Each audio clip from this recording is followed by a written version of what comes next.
नमस्कार, स्वागत है आपका हमारे YouTube प्लेटफॉर्म पर। देखिए एलटी ग्रेड की वैकेंसी आ गई है, यूपीपीएससी एलटी ग्रेड की वैकेंसी आ गई है। तो यूपीपीएससी एलटी ग्रेड में जो अभी पुराना पैटर्न है, हो सकता है 28 तारीख को थोड़ा बहुत कुछ चेंज हो, लेकिन हमें देखना है। पुराना जो पैटर्न है उसमें जीएस के भी सवाल आते हैं प्लस सब्जेक्ट के आते हैं। जीएस के आएंगे प्लस सब्जेक्ट के आएंगे। किसके आएंगे? जीएस के और सब्जेक्ट के। ठीक है, तो जीएस के कितने? 30 और इसके 120, ऐसे करके 150 नंबर का ये आपका पेपर है। ठीक है, जीएस में 30 क्वेश्चन मिक्स होंगे पूरे जीके से। और सब्जेक्ट जो जैसे एसएसटी है, मान लो एसएसटी सब्जेक्ट है, तो एसएसटी सब्जेक्ट में हिस्ट्री, ज्योग्राफी, पॉलिटी, इकोनॉमी, इन चारों में से कोई दो लेने हैं आपको। UPPSC LT grade. तो यूपीपीएससी एलटी ग्रेड में जब टीजीटी का आप फॉर्म भरेंगे और वो भी एसएसटी सेगमेंट से, तो आपको ये देना है 30 क्वेश्चन का पेपर। और सब्जेक्ट में एसएसटी में आपको हिस्ट्री, पॉलिटी, इकोनॉमी, ज्योग्राफी में से कोई दो चूज करने हैं अपनी चॉइस के। ठीक है, ग्रेजुएशन में आपने कुछ भी पढ़ा हो उससे कोई मतलब नहीं है, लेकिन आपको एसएसटी में पेपर देते समय 4 में से 2 सब्जेक्ट चूज करने हैं।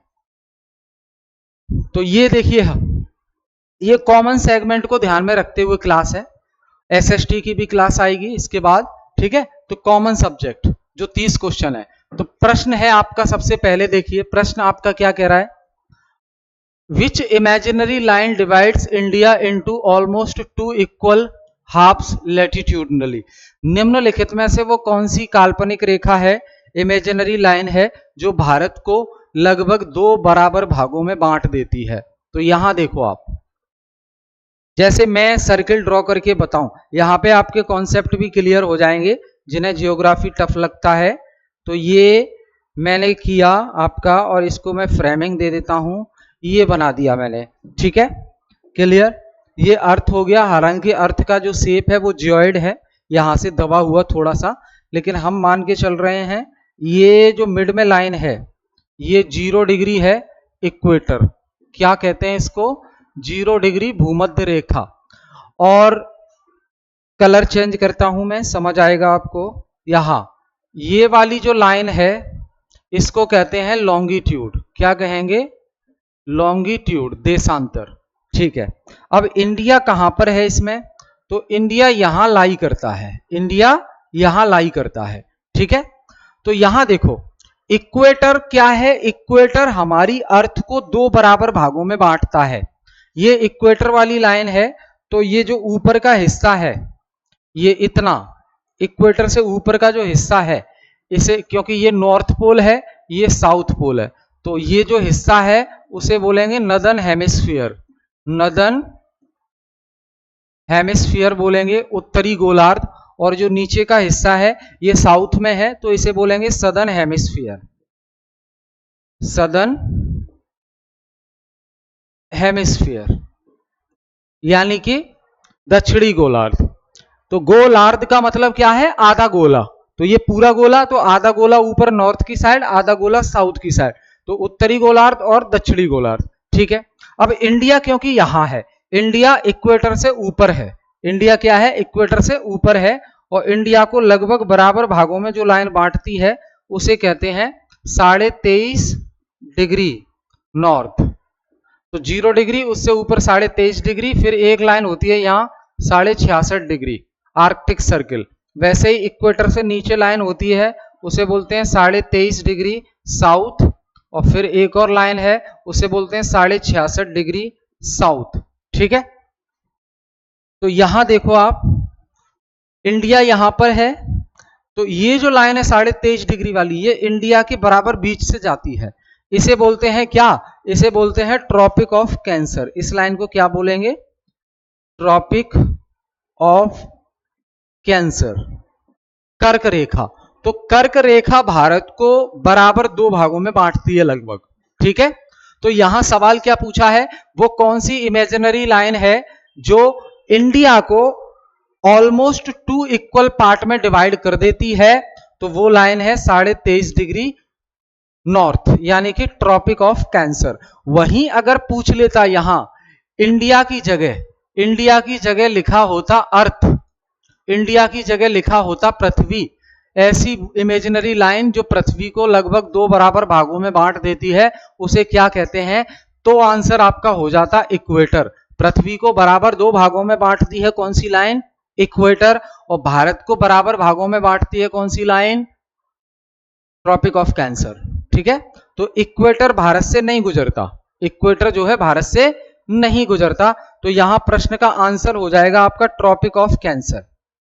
ठीक है, तो देखो 66.5 डिग्री जो है इसे बोलते हैं arctic circle, 23.5 degree north tropic of cancer, 0 degree equator, 23.5 degree south tropic of capricorn मकर रेखा, 66.5 डिग्री साउथ अंटार्कटिक सर्किल। ठीक है, अंटार्कटिक व्रत। आई होप चीजें क्लियर हैं, बहुत बढ़िया। आगे, why does India have a single time zone?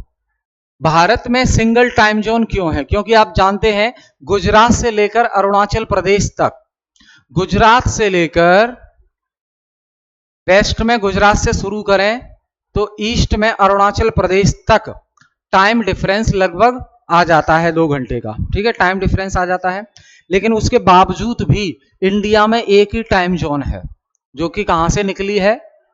Uttar Pradesh से। ठीक है, तो मिर्जापुर उत्तर प्रदेश से निकली है। तो इंडिया में सिंगल टाइम जोन क्यों है, क्या कारण है उसके पीछे इंडिया में सिंगल टाइम जोन होने का? तो उसके पीछे भैया सिर्फ एक ही कारण है कि जिससे हमें कोई कंफ्यूजन ना हो टाइम में, और हम एक रूपता यानी कि यूनिफॉर्मिटी मेंटेन कर सकें। ध्यान रखिए, कोई भी कंट्री, जैसे मान लो ये वेस्ट है, वेस्ट से ईस्ट, कोई भी कंट्री अगर वेस्ट से ईस्ट की तरफ ज्यादा चौड़ी है, फैली हुई है, तो जितनी ज्यादा वेस्ट टू ईस्ट की लेंथ होगी उतने ही ज्यादा टाइम जोन होंगे उस कंट्री में। रसिया जो है वेस्ट से ईस्ट में, पश्चिम से पूर्व की तरफ बहुत ज्यादा फैला हुआ है, तो उसकी में टाइम जोन 11 है। ठीक है, इंडिया में एक ही है जो कि मिड से निकाला गया है time zone, Indian standard time बोलते हैं उसको, IST। ठीक है, तो देखो कोई कारण नहीं है कि भारत में एक टाइम जोन क्यों है, सिर्फ एक ही कारण है कि लोगों को कंफ्यूजन ना हो, पता लगे अरुणाचल प्रदेश साइड आधे हिस्से में अलग टाइम जोन चल रहा है, गुजरात साइड अलग टाइम जोन चल रहा है, तो लोग कंफ्यूज हो जाएंगे कि किस टाइम पर क्या करना है, कंट्री तो एक ही है। ठीक है, तो एक ही कंट्री में 2-2 टाइम, तो कंफ्यूजन को अवॉइड करने के लिए ऐसा किया गया है। रसिया में अलग अलग टाइम चलते हैं, समझ गए? तो कोई पॉलिटिकल यूनिटी की वजह से नहीं है, कोई कॉन्स्टिट्यूशन में नहीं लिखा है, और कोई ब्रिटिश लेगेसी नहीं है, ये हमने अपने से डिसाइड किया है कि कंफ्यूजन ना हो, इसलिए एक टाइम जोन हमने रखा है, तो सी आंसर हो जाएगा। द फाइनल लिबरेशन, मोक्ष जिसे कहते हैं, इन जैनिज्म इज कॉल्ड। हम जैनिज्म और बुद्धिज्म, जैन धर्म और बुद्ध धर्म के बारे में पढ़ते हैं, हम पढ़ते हैं जैन धर्म और बौद्ध धर्म के बारे में। ये दोनों एक दूसरे के क्या है? समकालीन है। ये दोनों क्या है? एक दूसरे के समकालीन है, कंटेम्पररी है एक दूसरे के। तो गौतम बुद्ध और महावीर से रिलेटेड है। ठीक है, अब जैन धर्म में मोक्ष की प्राप्ति को क्या कहा जाता है? केवल्य, निर्वाण, परिनिर्वाण या मोक्ष? तो देखो जैन धर्म में अगर किसी को मोक्ष की प्राप्ति होती है तो उसको नाम दिया जाता है क्या? केवल्य। क्या दिया जाता है? केवल्य नाम दिया जाता है। ठीक है, तो केवल्य की प्राप्ति मतलब मोक्ष की प्राप्ति, मोक्ष की प्राप्ति मतलब अब now you are free from this cycle. कौन सी साइकिल, कौन से चक्र से आप मुक्त हो गए हो? जन्म और मृत्यु के चक्र से आप मुक्त हो गए हो, इसे ही कहेंगे मोक्ष। क्योंकि आपको पता है आत्मा एक शरीर से निकलकर दूसरे शरीर में आ जाती है, तो जन्म और मृत्यु ये साइकिल चलता रहता है। किसी व्यक्ति को मोक्ष की प्राप्ति होती है, इसका मतलब है वो जन्म मृत्यु के साइकिल से मुक्त हो गया, अब उसका दोबारा जन्म नहीं होगा। ठीक है, तो इसे जैन धर्म में क्या कहा गया है? इसको कैवल्य की प्राप्ति करना कहा गया है, मोक्ष की प्राप्ति को। आगे, द कॉन्सेप्ट ऑफ अहिंसा non violence is most strongly associated with, ये जो अहिंसा का सिद्धांत है किस धर्म से संबंधित है? अहिंसा का सिद्धांत किस धर्म से संबंधित है? बौद्ध धर्म, जैन धर्म, या हिंदुइज्म, या सिख धर्म? तो भैया ध्यान रखना, अहिंसा का जो कॉन्सेप्ट है नॉन वायलेंस का, ऐसे तो गांधी जी ने भी दिया है, पर ये जो अहिंसा का कॉन्सेप्ट है वो किससे संबंधित है? जैन धर्म से संबंधित है, जैन धर्म से संबंधित है। और इनके तीर्थंकर जो है लास्ट, वो है महावीर जैन, महावीर जैन। ठीक है, ध्यान रखेंगे। देखो, इतिहास में जैन धर्म और बौद्ध धर्म के उभरने के पीछे कई कारण हैं। क्यों इतने लोकप्रिय हो गए ये कि लोग इनको फॉलो करने लगे, लोगों ने इनको ज्वाइन करना शुरू कर दिया? उसका कारण ये है, जो वैदिक सभ्यता है उसमें कहीं ना कहीं कोई कमी थी, जहां पर जातिवाद को फॉलो किया जा रहा था, ऐसा देखने को मिलता है। तो यहां लोअर कास्ट के लोगों को पूजा करना या धार्मिक अनुष्ठानों में जाना, इस पर प्रतिबंध बताया जाता है। लेकिन जैन धर्म, बौद्ध धर्म क्या है? फ्री फॉर ऑल, यानी कि सभी के लिए फ्री है ये, मतलब कोई भी आके ज्वाइन कर सकता है। और दूसरा, इनकी जो प्राकृत और पाली जो भाषा थी जैन धर्म बुद्ध धर्म की, तो वो संस्कृत से इजी है, तो संस्कृत लोगों को टफ लगती थी, और यहाँ पे ये लैंग्वेज इनकी इजी है, तो ये इतना वर्चस्व बढ़ा इनका और लोग इनके प्रति आकर्षित हुए। Which of the following is not a cause of poverty in India? Bharat में गरीबी का कौन सा कारण नहीं है? हमें पता है इंडिया में गरीबी के बहुत से कारण हैं। ज्यादा पॉपुलेशन होना भी गरीबी का एक कारण है, एजुकेशन ना होना ये भी गरीबी का एक कारण है। ठीक है, हेल्दी ना रहना लोगों को, ये भी एक गरीबी का कारण है। दूसरा, नौकरी न मिल पाना, ये भी गरीबी का कारण है। बहुत सारे कारण है, तो कौन सा कारण नहीं है? तो देखो भाई, गरीबी का कारण कौन सा नहीं है वो पूछा है, तो हाई पॉपुलेशन ग्रोथ, जनसंख्या में वृद्धि, ये तो गरीबी का कारण है, क्योंकि जितनी ज्यादा जनसंख्या बढ़ेगी उतनी ज्यादा गरीबी आएगी, क्योंकि रिसोर्स तो उतने ही है। अनएम्प्लॉयमेंट, बेरोजगारी की वजह से भी गरीबी आती है, बिल्कुल आती है। लैंड रिफॉर्म, भूमि में सुधार करने से गरीबी आती है क्या? लिटरेसी, अशिक्षा से गरीबी आती है क्या? तो नहीं। देखो, अशिक्षा से तो गरीबी आती है, अगर व्यक्ति अशिक्षित होगा, इलिटरेट होगा, तो फिर वो कोई काम धंधा नहीं कर पाएगा, है ना। और बेरोजगारी यानी कि उसको नौकरी नहीं है तो भी वो गरीब है, ज्यादा पॉपुलेशन ग्रोथ है तो भी वो गरीब है। तो भैया भूमि सुधार किए जा रहे हैं, अगर देश में भूमि सुधार किए जा रहे हैं, जमींदारी प्रथा को खत्म किया जा रहा है, तो ये कोई गरीबी का कारण नहीं है कि भूमि सुधार से गरीबी आ जाएगी। समझ रहे हैं? तो आंसर क्या होगा? सी होगा। आंसर क्या होगा? सी होगा। एक प्रश्न इस पे आया था, ये आपका तेंदुलकर कमेटी,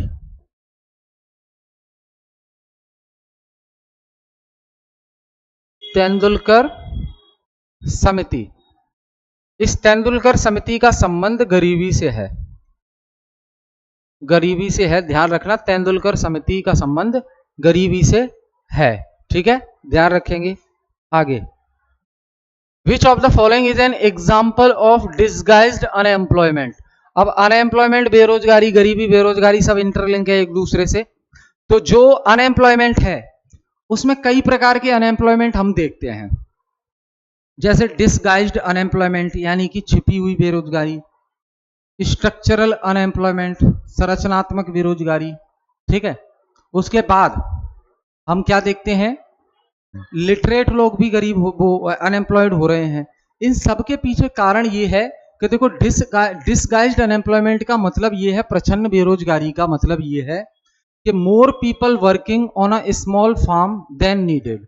एक छोटा सा खेत है, एक छोटा सा खेत है, इस खेत में जो फसल उगाई जा रही है, फसल उगाई जा रही है, इस पूरे खेत को एक व्यक्ति संभाल सकता है, इस पूरे खेत को एक व्यक्ति संभाल सकता है, लेकिन इस व्यक्ति के 2 बच्चे हैं, वो भी बड़े हो गए हैं, तो इस व्यक्ति ने इन 2 बच्चों को भी इस खेत में काम पे लगा लिया।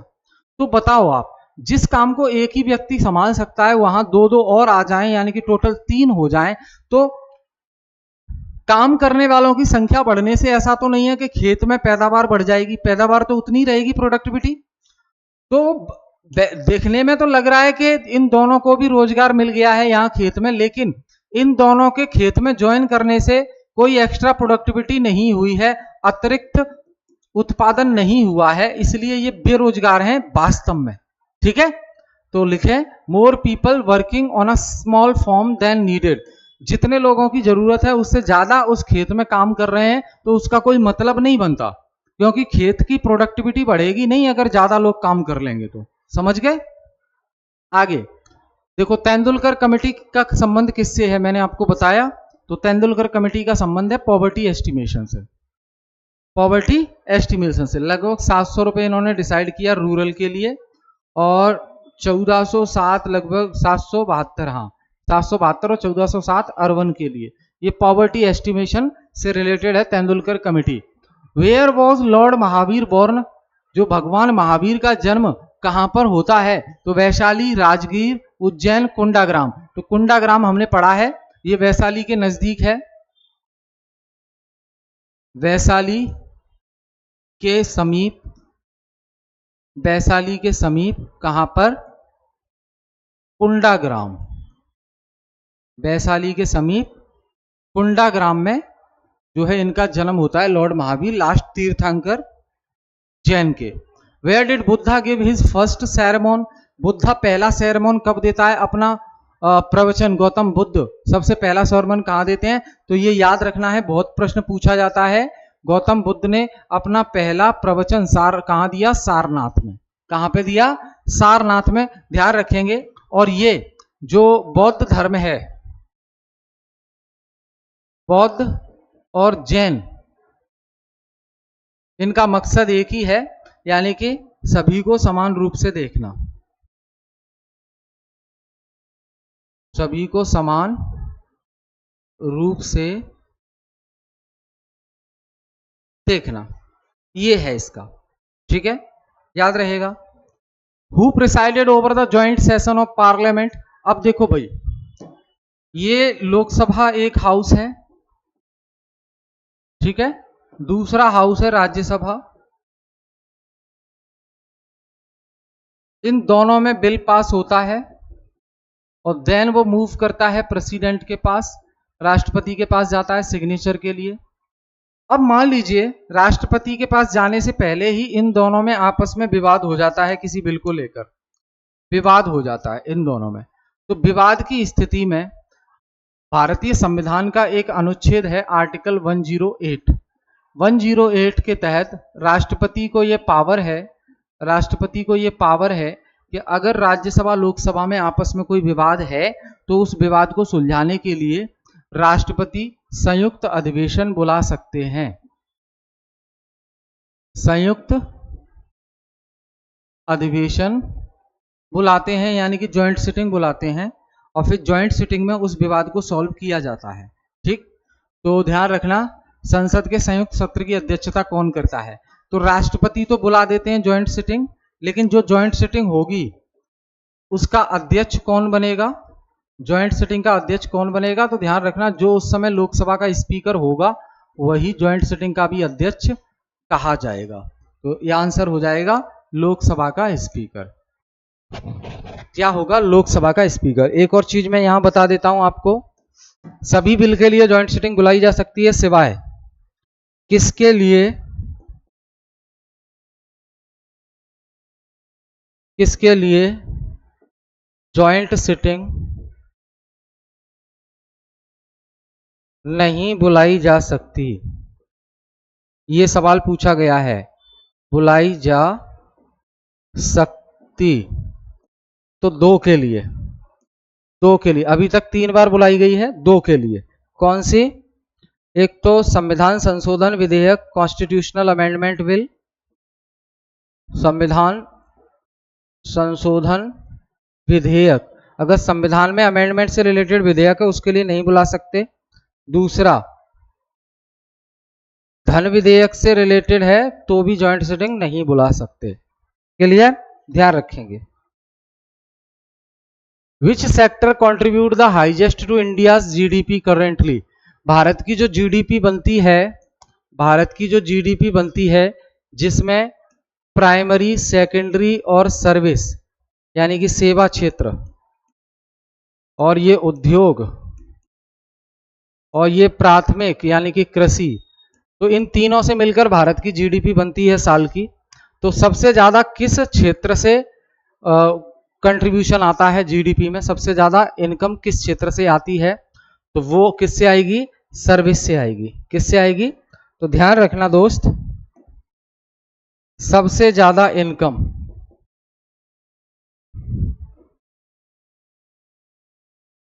आय या भागीदारी, सबसे ज्यादा भागीदारी किस क्षेत्र की है, तो वो है आपका सेवा क्षेत्र,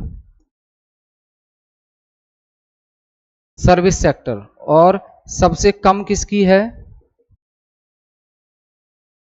वो है प्राथमिक क्षेत्र, याद रखेंगे। और पूछ लिया जाए अगर आपसे कि सबसे ज्यादा लोग किस में काम करते हैं, तो सबसे ज्यादा लोग किस में काम करते हैं, प्राथमिक क्षेत्र में, प्राथमिक क्षेत्र में सबसे ज्यादा लोग काम करते हैं। आई होप क्लियर है। What is the full form of GST, आपको सबको पता है 101 कॉन्स्टिट्यूशनल अमेंडमेंट 2016 और जुलाई 2017 से लागू हो गया है GST, goods and service tax, goods and service tax. Which body publish the economic survey of India, Bharat का जो आर्थिक सर्वेक्षण वाला डॉक्यूमेंट आता है उसे कौन सी बॉडी पब्लिश करती है, तो एक ही बॉडी है भाई देश में, वो है वित्त मंत्रालय, वित्त मंत्रालय पब्लिश करता है। ठीक है, बजट भी प्रिपेयर करने का काम किसका है, जो बजट बनता है वो भी वित्त मंत्रालय के काम है, वित्त मंत्रालय का काम है। और वित्त मंत्रालय के अंदर एक विभाग होता है उसे कहते हैं आर्थिक मामलों का विभाग, डिपार्टमेंट ऑफ इकोनॉमिक अफेयर्स, आर्थिक मामलों का विभाग, ये बजट तैयार करता है आपका। और वित्त मंत्रालय पब्लिश करता है क्या, आर्थिक सर्वेक्षण, आर्थिक सर्वेक्षण पब्लिश करता है। ठीक है, इकोनॉमिक सर्वे में बताया जाता है कि लास्ट ईयर जो ईयर कंप्लीट हो गया उसमें इंडिया ने कितनी ग्रोथ की, किस क्षेत्र में कितनी ग्रोथ की। What does repo rate means, तो भैया रेपो रेट का मतलब ये होता है, ये है RBI,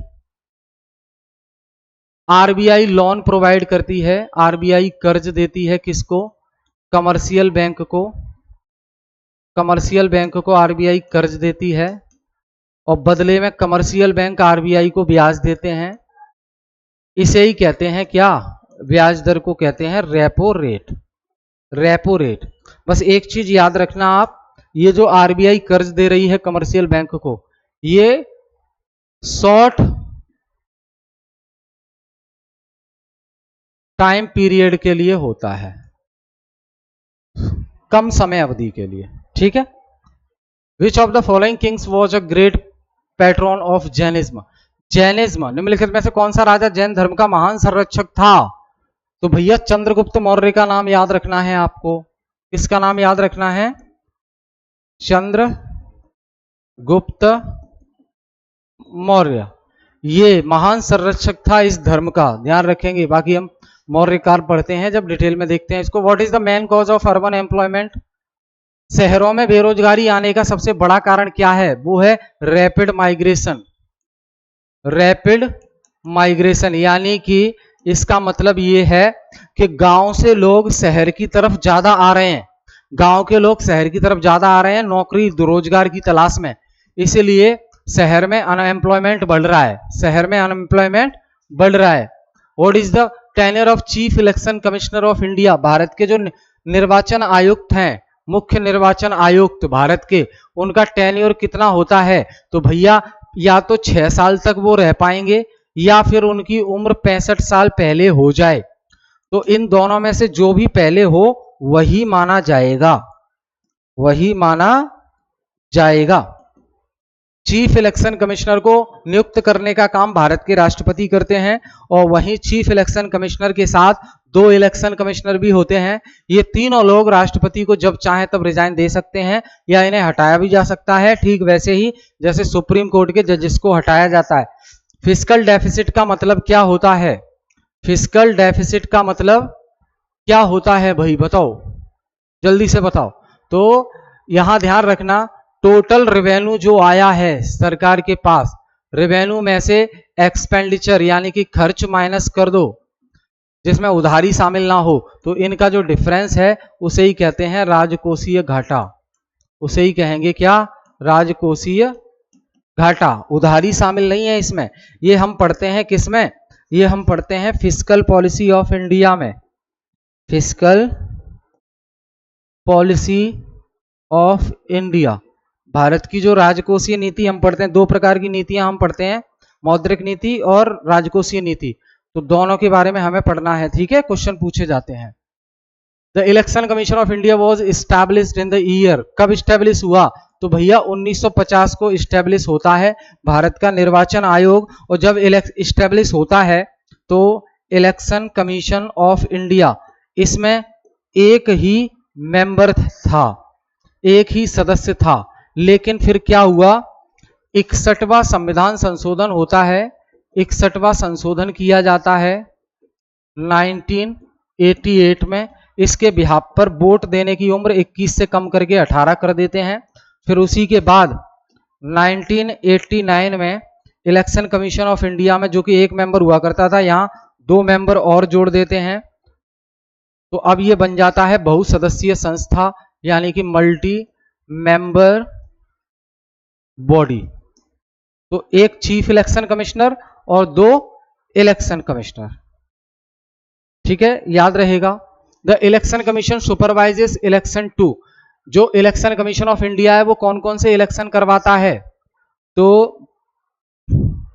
election commission of India state legislature के इलेक्शन करवाता है, बताओ, या प्रेसिडेंट और वाइस प्रेसिडेंट के इलेक्शन करवाता है, या संसद के इलेक्शन करवाता है? तो भैया तीनों के करवाता है। संसद में लोकसभा राज्यसभा के करवाएगा, विधानसभा के करवाएगा राज्यों में, और प्रेसिडेंट वाइस प्रेसिडेंट करवाएगा, यानी कि उपरोक्त सभी। तो election commission of India, Bharat का निर्वाचन आयोग, कौन से चुनाव करवाता है? वो चुनाव करवाता है आपके संसद यानी कि Lok Sabha Rajya Sabha, state legislature, president and vice president, यानी कि उपरोक्त सभी। तो आई होप चीजें क्लियर हैं। तो दोस्त ये हमने डिस्कस किया आज की क्लास में एलटी ग्रेड को ध्यान में रखते हुए। जो जीएस वाला कुछ पोर्शन है आपका, एसएसटी की भी क्लासेस आएंगी एलटी ग्रेड की, तो बने रहिए हमारे साथ, फिर मिलेंगे। बहुत बहुत धन्यवाद।